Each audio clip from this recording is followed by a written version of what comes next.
Hey, what's going on, everybody? I'm Jacob, and you're watching PPcuber.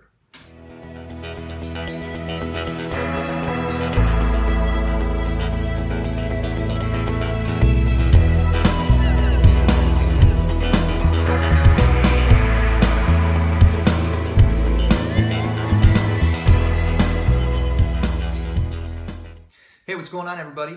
I'm Jacob. You're watching PPcuber. So it's Sunday. I don't got anything going on today, as evidenced by the fact that I'm still wearing my pajamas.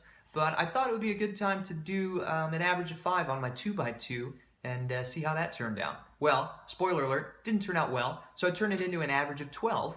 And I figured I'd share those solves with you, and then also share my thoughts on what it's like timing my solves and kind of racing against myself as a newer cuber, but then also what it's like solving on camera, because this was the first time that I've ever timed solves and put it on camera. So I hope you enjoy the solves and enjoy my screw-ups, and I also hope that you enjoy my thoughts. Thanks again for watching. Feel free to like, comment, and subscribe, and have a good day.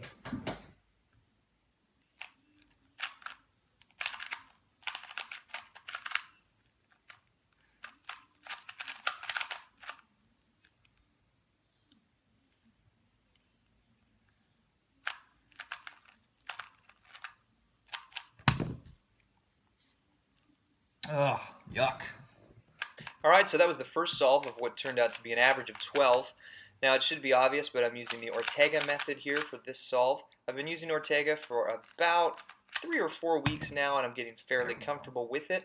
And it's really the only method that I'm competitive with right now against myself. My 3x3, I'm still working on my F2L and learning a few more PLLs, but here with Ortega I've got the whole set memorized, and I've mostly worked out which algorithms I use for it. So after I did this 2x2 average of 12 and looked back on the solves, it was immediately apparent to me that I am terrible at recognizing PBL cases. Ooh. I mean, I can see them clearly on camera, but in the moment, sometimes it takes me 3 or 4 seconds to see which PBL I'm using there.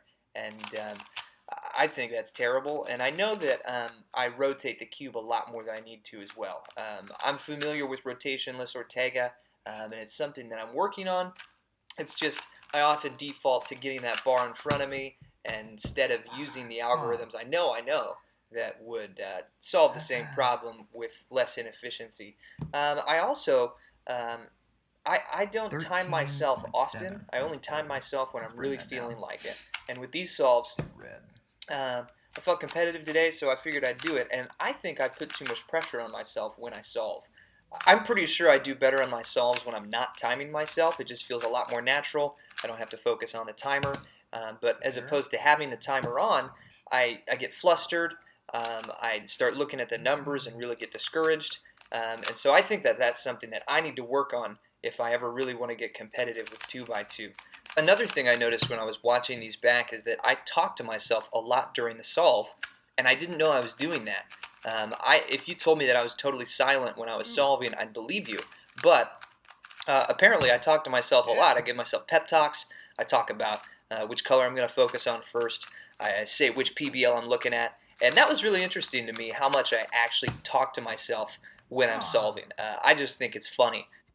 So that 7.9 was my quickest solve for this session, and it would have been even faster if I had hit the timer correctly to stop it, but it was the fastest one, so it didn't count for the average of 12 anyways. But the really important thing of this video that I want to highlight is that DNF, immediately following my PB for this solve. I feel like it happens to me every time. I get flustered right after a great solve, and I end up having to collect my thoughts, resolve the cube after some random scrambles, and then give myself a pep talk, maybe hit the vape, and it takes me a while to get back into that mental space where I can perform well and not get too hung up on times and that kind of thing. So I think it's a universal rule. Anytime I get a PB, I'm going to get a terrible solve afterwards. It's just what happens to me all the time, and I'd really be interested to hear if that's the case with other cubers. So overall, this experience was very good for me. It was helpful to watch my solves. It's also helpful to go back and compare times, but I don't think that I should time every solve, and that's not what I do anyways. I think I just put way too much pressure on myself when I'm timing the solves and trying to hit a goal. But Here is the overview for this entire session. You can see that my average of 12 ended up being 12.945, which is okay for me. I generally aim for like a 10 or somewhere around that, and that was the best average of 5 I got, so I'm pretty pleased with that.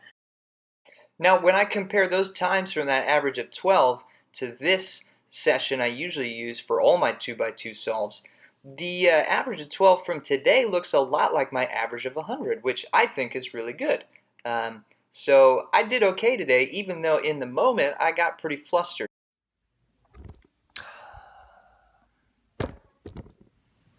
Alright, so that's going to do it for this video. I just finished editing all the footage together and doing the voiceovers, and I would encourage everybody to go ahead and not only time some of your solves, but get a few on camera so that you can see with a second look what it is you're doing wrong and what you can improve on, because this was a great learning experience for me, and I know I'm going to take a lot of it with me into my 2x2 solves and probably all of my solves after this. So if you like this, let me know in the comments. Feel free to subscribe, and also tell me what you thought of this whole Sunday solves kind of thing. I'm thinking of turning it into a semi-regular series, but I'm not quite sure yet. So as always, thanks for watching. This is Jacob from PPcuber, and you have a great day.